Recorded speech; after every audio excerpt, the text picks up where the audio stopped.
So welcome back to my class students. आज start करने वाले हैं illustration number 11 of PGBP chapter. ठीक है, आईसीएआई स्टडी मटेरियल से हम सारे क्वेश्चंस कवर कर रहे हैं.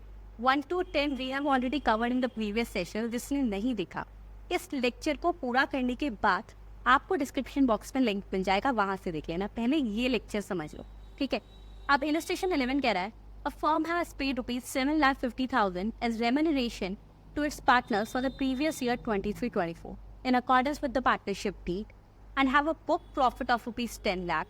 What is the remuneration allowable as deduction? अब आप सोच रहे होंगे, ठीक है, remuneration allowed as in accordance with the partnership deed, यानी पे पूरे की डिडक्शन मिलेगी. बट इनकम टैक्स में ऐसा नहीं होता. इनकम टैक्स में पार्टनर्स को रेम्यूनरेशन देने का क्लियर मतलब है कि जो फर्म है ना, वो अपना एक्सपेंडिचर बुक कर रही है. अब एज अ सीए स्टूडेंट सोचो, अगर एक्सपेंस ज़्यादा बुक करेगी तो इनकम कम देगी. इनकम कम शो कर रही है इनकम टैक्स में, बेसिकली इनकम टैक्स कम करेंगे, तो ऐसा नहीं होगा. इनकम टैक्स ने बोला हम बता रहे हैं कितनी डिडक्शन अलाउड रहेगी, उसके बाद आपको जो देना है दो, बट वी आर से हम आपको डिडक्शन इतनी देंगे क्योंकि हमारे अकॉर्डिंग बस इतनी ही जो है पार्टनर्स की रेम्यूनरेशन बनती है. ठीक है, आप जितना मर्जी दो लेकिन डिडक्शन उतने की मिलेगी. अब ये कौन सा सेक्शन नंबर बताता है? Section 40 subsection b clause number 5. ठीक है, इसको याद करना है 100% क्योंकि इस सेक्शन पे से क्वेश्चन काफ़ी बार एग्जाम में रिपीट होता है. Section 40 subsection b clause number 5. ठीक है, रिपीट कर लो, अभी याद हो जाएगा. Section 40 subsection b clause 5. चलो, अब ये क्या कहता है? ये कहता है कि आप ना बुक प्रॉफिट कंसिडर करो, नॉर्मल प्रॉफिट नहीं, बुक प्रॉफिट. ठीक है, बुक प्रॉफिट पे आप उसको दो पार्ट्स में डिवाइड कर लो. पहले ऑन फर्स्ट ₹3 लाख, जो पहले 3 लाख रुपए का बुक प्रॉफिट है, ठीक है, उस पर तो भाई हम देखेंगे 90% ऑफ बुक प्रॉफिट,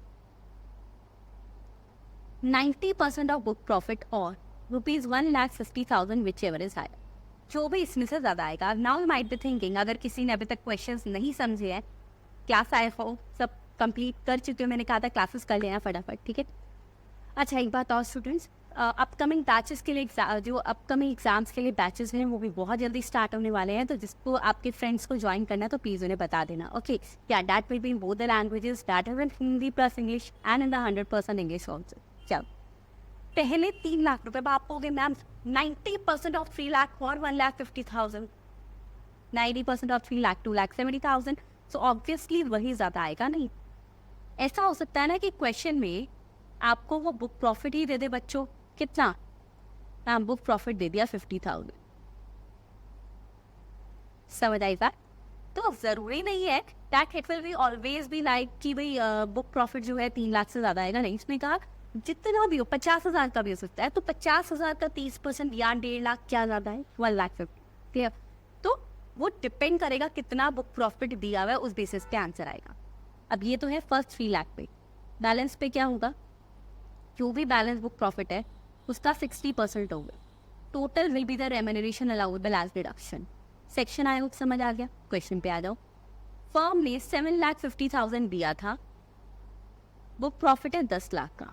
ठीक है, अब सेक्शन 40 सबसेक्शन बी क्लॉज 5 में आपको मैक्स डिडक्शन बता रहा है. मान लो 7,50,000 और मान लो आंसर निकाल के आ गया 6 लाख, तो कितना अलाउड रहेगा? इसने रिस्ट्रिक्शन बता दी, मैक्सिमम 6 लाख रुपए. अब देखते हैं. सो बुक प्रॉफिट है 10 लाख रुपीज़ का. 10 लाख पे स्टूडेंट फर्स्ट 3 लाख पे 90% ऑफ बुक प्रॉफिट और 1,50,000 whichever is higher 90%, that is 2,70,000. ठीक है ना, इसका 90% 3 लाख का. बैलेंस कितना बचा? 10 में से 3 लाख हो गया 7 लाख. 7 लाख का 60% दैट इज 4,20,000. तो कह रहे हैं भाई मेरे अकॉर्डिंग टोटल मैक्स डिडक्शन होनी चाहिए 420 + 270 दैट इज 6,90,000. तो कितनी डिडक्शन अलाउड रहेगी under section 40 subsection b clause 5? 6,90,000. समझ आ गया? क्वेश्चन हो गया. अब मान लो अगर एक क्वेश्चन एग्जामिनर आपको इस तरीके से दे दे, क्या वो आपको स्टूडेंट्स यहाँ पर दे देता जो भी आ रहा है, मान लो कोई भी अमाउंट है और यहाँ पर आंसर आ जाता 8,90,000, फिर कितना अलाउड होता? आंसर आ जाता टोटल 8,90,000, तो 750 और 8,90,000 अब 890 की डिडक्शन नहीं। सो इन दैट केस स्टूडेंट जो एक्चुअल में उसने रेमनरेशन पे करी है वो कंसिडर होगी, ठीक है। एक्चुअल से ज़्यादा तो डिडक्शन देगा ही ना, इनकम टैक्स अपना नुकसान नहीं करवाने वाला। बेसिकली अपर कैप लगाई थी, ठीक है, कि अपर कैप है, इससे ज़्यादा नहीं होगा, लेकिन अगर आपकी रेमनरेशन जो है वो कम है तो आप उतना ही अलाउ करोगे। I hope the question is clear to all of you. Now next come on the illustration number 12। ये आ जाओ इस पे। Rao and Jain a partnership firm consisting of 2 partners, 2 partners ने नेट प्रॉफिट बता दिया 7 लाख रुपए before deduction of the following items. Okay, first salary of ₹20,000 each per month payable to 2 working partners, ठीक है। डेप्रिसिएशन दिया है प्लांट एंड मशीनरी पे under section 32, यानी सही से कंप्यूट कर दिया है 150। Interest on capital at 15% per annum as per the deed of partnership. Amount of capital eligible for interest is 5 lakh रुपए। उन्होंने कितना इंटरेस्ट पे आउट करा है 15%, कितना अलाउड होता है अब ये देखेंगे। फर्स्ट ऑफ ऑल मैम, जब भी ये देखना है सैलरी यानी रेम्यूनरेशन टू पार्टनर्स, या we have to consider the book profit. बिल्कुल सही, बट यहाँ तो बुक प्रॉफिट दिया ही नहीं है, ऐसे नेट प्रॉफिट दिया है। तो फर्स्ट ऑफ ऑल हम नेट प्रॉफिट को एडजस्ट करेंगे to the book profit. Let's do it. अब नेट प्रॉफिट बुक प्रॉफिट बनता कैसे है ये समझो स्टूडेंट। देखो आ जाओ एक बार, नेट प्रॉफिट कितना दिया हुआ है पहले एक बार समझ लो, फिर बताती हूँ। नेट प्रॉफिट, अब जो भी नेट प्रॉफिट दिया होता है ना, उसमें से जितनी भी deduction as per the income tax act 1961 बनती है वो दे दो।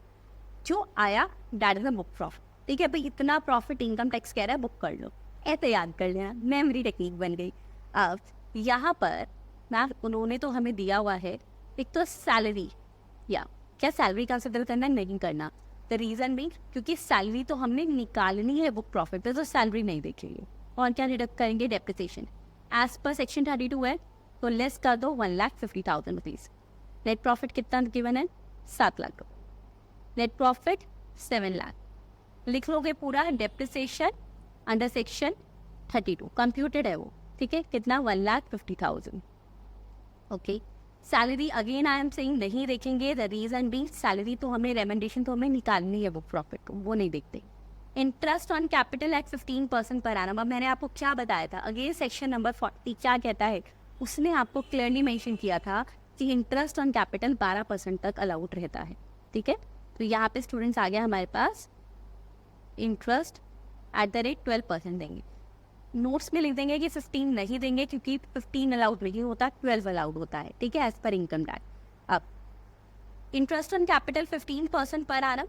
Amount of capital which is eligible for interest 5 lakh रुपए, यानी वो 5 लाख रुपए पे इंटरेस्ट देता है, तो 5 लाख का 12% दैट इज 60,000 रुपीज, ठीक है। तो अब देख लो बुक प्रॉफिट कितना आ गया। आई होप सभी स्टूडेंट जो है कैलकुलेटर्स लिख के ही इनकम टैक्स अकाउंट्स की क्लास ज्वाइन करते होंगे, ठीक है। 7 लाख माइनस 1.5 लाख माइनस 60,000 रुपये, 4,90,000। तो दिस इज बेसिकली यार बुक प्रॉफिट। अब करना क्या है? बड़ा ईजी है। बुक प्रॉफिट को 2 पार्ट्स में डिवाइड करेंगे, ठीक है। आप प्रॉपर फॉर्मेट में लिखोगे, मैं यहाँ पे आपको समझा रही हूँ इसलिए ऐसे कर रही हूँ। आप प्रॉपर फॉर्मेट पे लिखोगे, ठीक है। फर्स्ट रुपीज़ 3 लाख रुपीज़ और बैलेंस कितना है यहाँ पर? 1,09,000 रुपीज़, ठीक है ना। इस पे क्या लेना है हमें? 90% ऑफ 3 लाख और 1,50,000 विच एवर इज हायर, और इसका हमें लेना है 60% ऑफ 1,90,000। ये करना है, let's do it. 90% of 3 lakh that is 2,70,000 और 150 विच एवर इज हायर 2,70,000। 1,90,000 का 60% 1,14,000। Write down 1,14,000। I hope screen visible है, नहीं है तो प्लीज़ थोड़ा एडजस्ट करो क्योंकि मैं स्क्रीन पे नहीं देख रही आपको पढ़ाते टाइम, तो मुझे भी नहीं कई बार होता कि अगर वर्किंग्स के आगे में आ रही, ठीक है। तो टोटल आ गया हमारे पास 2,70,000 प्लस 1,14,000 इट्स फटाफट निकाल लेते हैं 3,84,000, ठीक है। बट वही है ना, CS स्टूडेंट्स वाली वो करते पेपर में, हम तो एक बार क्रॉस चेक कर ही लेंगे। 3,84,000। तो इतनी जो है वो कह रहा है मैं रेम्यूनरेशन अलाउड करूँगा मैक्सिमम। उसने कितनी दी है वो देख लेते हैं मैम। उसने जो है उसने रेम्यूनरेशन पे की थी 20,000 ईच पर मंथ यानी 12 महीने हो गए, तो 20,000 रुपये 12 महीने, क्योंकि उसने कुछ मंथ्स का दिया नहीं था तो मैं पूरे साल का मान रही हूँ। और कितने पार्टनर्स हैं? 2 पार्टनर्स हैं, ठीक है। सो 20,000 इंटू 12 इंटू 2 4,80,000। वो कह रहे हैं मेरे अकॉर्डिंग 4,80,000 मैंने पे करी है, बट अलाउड मैक्स अमाउंट कितना है? 4,90,000। तो कितना बुक करोगे स्टूडेंट्स, आप जल्दी से बता दो। सॉरी, कितना उसको अलाउड है? 3,84,000 जो भी निकाला हमने। दिस अमाउंट एक मिनट दिखा देती हूँ। 3,84,000 जो भी आपको करवाया मैंने, तो वो कहता है 4,80,000 और 3,84,000 अपर कैप लगा दी सेक्शन 40 सबसेक्शन बी क्लॉज 5 में, तो जितनी रेम्यूनरेशन अलाउड रहेगी दैट विल बी 3,84,000। डन है क्वेश्चन, ठीक है। बताओ स्टूडेंट्स, आपको क्या कंप्यूट करना था? एक तो बुक प्रॉफिट कंप्यूट करना था, ये भी हमने कंप्यूट कर लिया। देन अलाउेबल वर्किंग पार्टनर करना था, वो भी हमने कर लिया। ओके, इसके बाद आ जाइए इलस्ट्रेशन नंबर 13 पे। अच्छा, फटाफट कमेंट सेक्शन में बताते रहो कि आपको कितना समझ आ रहा है, और कहीं कोई डाउट्स आ रहे हैं तो definitely you can take your doubts also. Okay, और स्टूडेंट्स अगर आपको लगता है that you want to take a live query session ना, तो वो भी जूम पे अवेलेबल होगा। आपको लिंक्स शेयर हो जाएंगे, बस आपको मुझे बताना है कमेंट सेक्शन में कि हाँ मैम हमें जो है एक बार जूम पे हमारे डाउट्स क्लियर करो। That will be completely free of cost. Illustration number 13, जो स्टूडेंट्स क्लास ज्वाइन ऑलरेडी उन्होंने क्लासेस ज्वाइन की हुई है, मेरी क्लासेस भी नहीं है, तो डोंट टेक टेंशन। आप लोगों के वैसे भी रेगुलर बेसिस पे डाउट सेशन होते ही, ठीक है, तो आप लोग टेंशन मत लो। X Limited contributes 20% of basic salary to the account of each employee. X Limited क्या करता है? अपने हर एम्प्लॉय के अकाउंट में 20%, उनकी बेसिक सैलरी का 20% pension scheme refer to in section 80 CCD कितना कर दिया? उसने ये बोल दिया कि देखो बेसिक सैलरी का 20% कॉन्ट्रीब्यूट करा अंडर सेक्शन 80 CCD वाली स्कीम में, 80 CCD वाली स्कीम में, ठीक है। तो स्टूडेंट्स अब करते हैं इलस्ट्रेशन नंबर 13 हमारी, ठीक है। देखो, X limited contributes 20% of basic salary to the account of each employee. X limited ने pension scheme which is referred under section 80 CCD उसमें क्या किया? बेसिक सैलरी का 20% हर एम्प्लॉय के अकाउंट में जो है उन्होंने कॉन्ट्रीब्यूट कर दिया। DA is 40% of basic salary and it forms part of पे ऑफ द एम्प्लॉय। यानी कौन से वाला है? DA, DNS allowance which is part of the pay. Clear? So compute the amount of deductible allowable under section 36 subsection 1 clause 4A if the basic salary of the employees aggregate to rupees 10 lakh.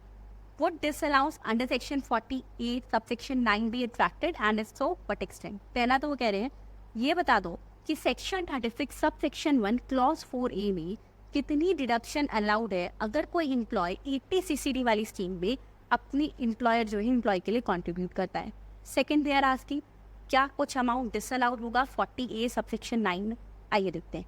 अब देखो student, what I have told you in the class कि section 36 के according क्या होता था? Section 36 subsection 1 clause 4A के according, subsection 1 clause 4A के according कितना जो है अगर कोई एम्प्लॉयर है 80 CCD में अमाउंट कॉन्ट्रीब्यूट करता है तो कितना अलाउड होता था? Ma'am it is allowed to 14% of salary, and for this purpose salary is equals to basic salary plus DA which forms part of the pay, or I can say in terms of employment or in terms of pay, ठीक है। Okay, सो इतना जो है allowed होता है section 36 के according. इससे ऊपर कुछ है तो वो डिसअलाउड हो जाएगा सेक्शन 40A सबसेक्शन 9 में। अब देखते हैं मैम इससे कितना दिया हुआ है बुक में? उसने कहा है 20% ऑफ सैलरी, बेसिक सैलरी, ठीक है।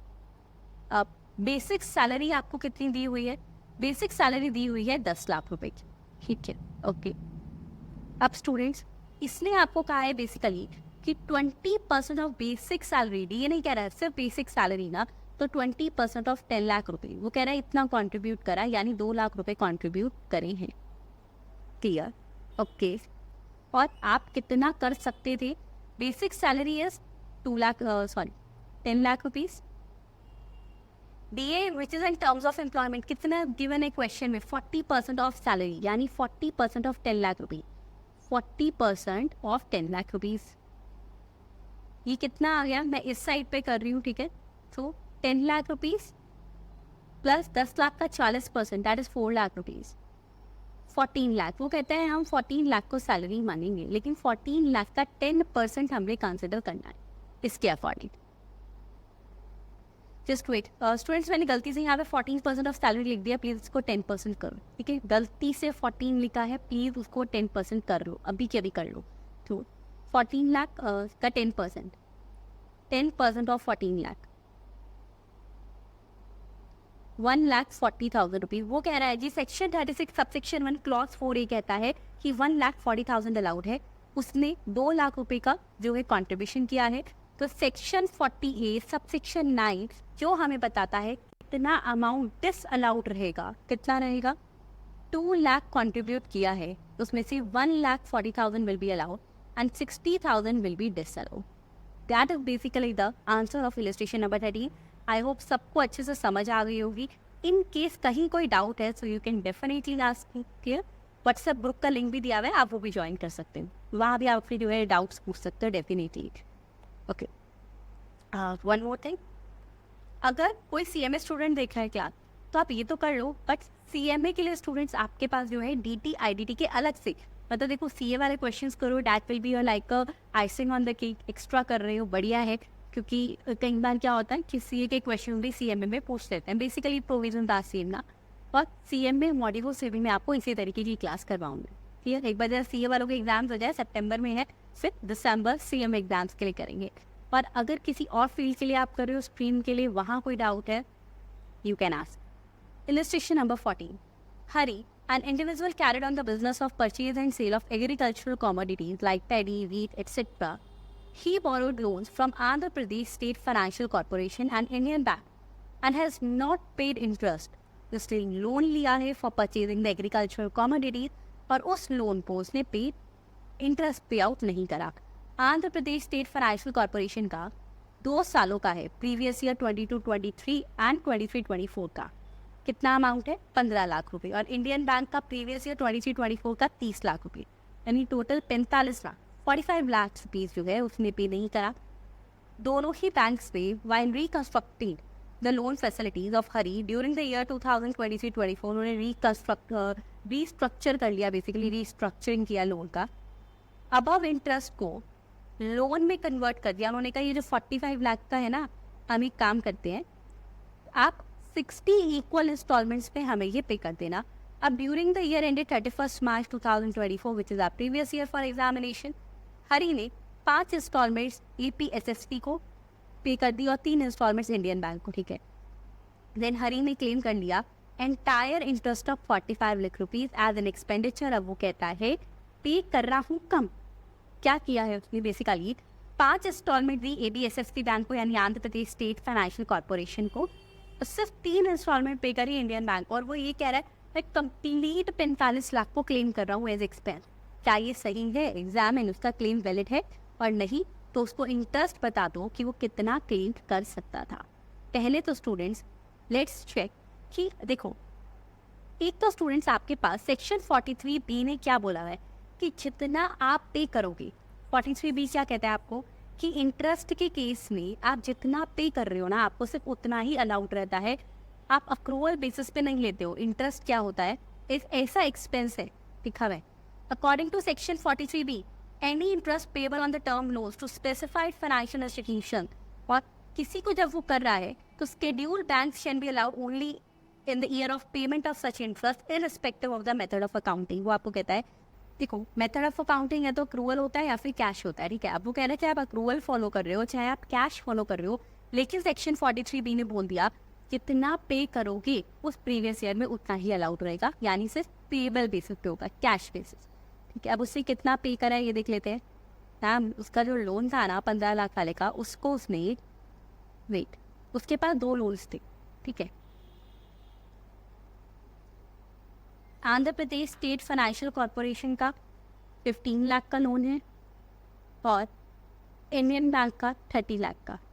उसने कहा दोनों लोन्स को उसने 60 इंस्टॉलमेंट्स पे कन्वर्ट कर दिया। 15 लाख को अगर वो 60 इंस्टॉलमेंट्स पे कन्वर्ट कर रहा है तो हर इंस्टॉलमेंट कितने अमाउंट की बन गई, 15 लाख डिवाइडेड बाय 60, 25,000। हर इंस्टॉलमेंट पे उसको 25,000 रुपये देने हैं। और इंडियन बैंक जब अपने 30 लाख के अमाउंट को 60 इंस्टॉलमेंट्स में कह रहा है कि चलो 60 इंस्टॉलमेंट्स में दे देना, 60 बार दे देना, तो उसको हर बार 50,000 रुपये देने हैं। अब पे कितना करा ma'am? Andhra Pradesh state financial corporation की 5 इंस्टॉलमेंट्स और इंडियन बैंक की 3 instalments. 25,000 into 5 that is 1,25,000 and this is 1,50,000। तो बेसिकली उसने जो पे किया है वो अमाउंट है 2,75,000। तो कितने की डिडक्शन अलाउड रहेगी? सिर्फ और सिर्फ 2,75,000 की। तो total amount eligible for deduction 2,75,000। अब जो मैंने आपको बताया कि भाई चाहे कोई भी मेथड ऑफ अकाउंटिंग फॉलो हो रहा हो, पेबल पेड बेसिस पे रहता है, कितना पे किया, वो सब लिखोगे नोट्स में ना। क्या नोट्स इतने बड़े बड़े लिखे होते हैं क्या जैसे लिखा है? नहीं स्टूडेंट्स, आप अपनी लैंग्वेज में विद प्रॉपर सेक्शन नंबर, कभी सेक्शन नंबर गलत मत लिखना। किसी वक्त भूल जाओ, नहीं याद आता, एग्जाम में प्रेशर होता है, छोड़ दो, प्रोविजन लिख दो, बट गलत सेक्शन नंबर मत लिखना। अदरवाइज आंसर जो होता है उसमें चाहे आपने प्रॉपर सही किया है, सेक्शन नंबर गलत है तो 0 मार्क्स है। हाँ, नहीं लिखोगे ठीक है, नहीं याद आ रहा छोड़ दो, प्रोविजन लिख दो, मार्क्स मिल जाएंगे, थोड़े बहुत कटेंगे, बट 0 से बेटर है ना। तो सेक्शन नंबर गलत नहीं लिखना है, याद रखेंगे। ठीक है, आ जाओ अब नेक्स्ट इलस्ट्रेशन पर। इलस्ट्रेशन 13 भी हमारी हो गई है, 14 भी हमारी हो गई है। ठीक है, ये 14 वाली भी हो गई।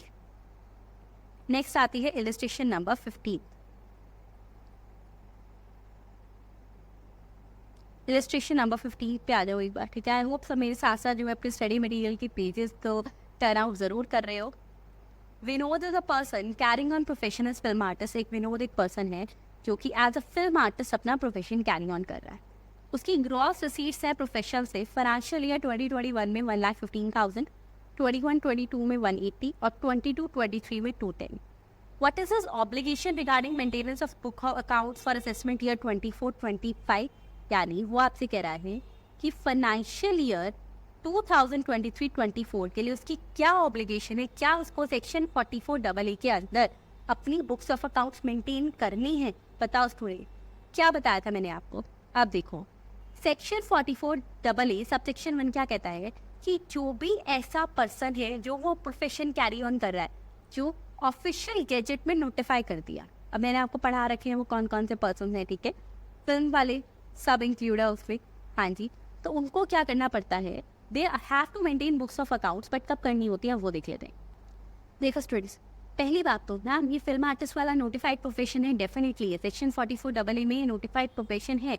अब इसके लिए मैंने आपको पढ़ाया था एक रूल। क्या पढ़ा था हमने क्लास में? रूल नंबर, ठीक है मैं ब्लैक मार्कर से लिख रही हूँ, रूल नंबर 6F। अब रूल 6F कहता है कि 2 टाइप के प्रोफेशन आते हैं, एक तो एग्जिस्टिंग प्रोफेशन और एक होता है new profession. New profession students, time कम रह गया एग्जामिनेशन के लिए, तो जो भी आपको चैप्टर्स लग रहे हैं ना कि हाँ इसमें डिफिकल्टी आ रही है, प्लीज़ वो कमेंट सेक्शन में लिख दो कि हम पहले उसके क्वेश्चंस कवर सके।